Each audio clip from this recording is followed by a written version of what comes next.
ஆண்டவராகிய இயேசு கிறிஸ்துவின் இனிதான நாமத்தினாலே உங்கள் அனைவருக்கும் என் அன்பின் வாழ்த்துக்களை தெரிவித்துக் கொள்கிறேன். ஆசனத்திலே சிறந்த ஆசனம் என்ன ஆசனம் என்று தெரியுமா? அது கிருபாசனம் மட்டும்தான். நீங்கள் கிருபாசனம் செய்ய வேண்டிய வழிமுறைகள் என்ன?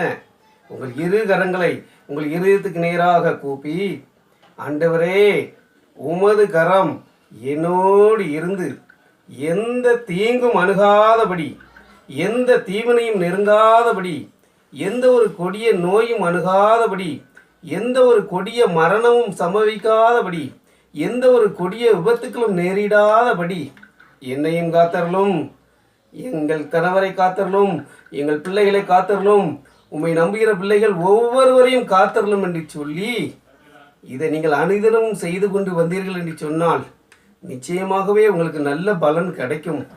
வேறு எந்த பணபலமும் தேவையில்லை. செய்முறைகள் இதுதான்.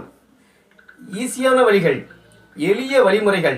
இதை நீங்கள் பின்பற்றி வந்தீர்கள் என்று சொன்னால் உங்கள் வாழ்விலே ஒரு அற்புதங்கள் நடக்கும். நிச்சயமாக உங்களுக்கு ஆசீர்வாதம் கிடைக்கும்.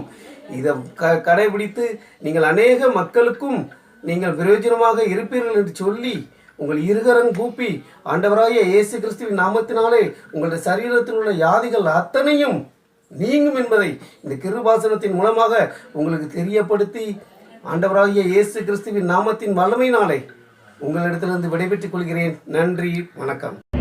அறிமுகமில்லா என்னிடம் வந்து அரியணை ஏற்றும் திட்டம் தந்து என்னை அறிமுகம் செய்தவரே, எனக்கு பின்னணியாய் நிற்பவரே. அறிமுகமில்லா என்னிடம் வந்து அரியணை ஏற்றும் திட்டம் தந்து என்னை அறிமுகம் செய்தவரே, எனக்கு பின்னணியாய்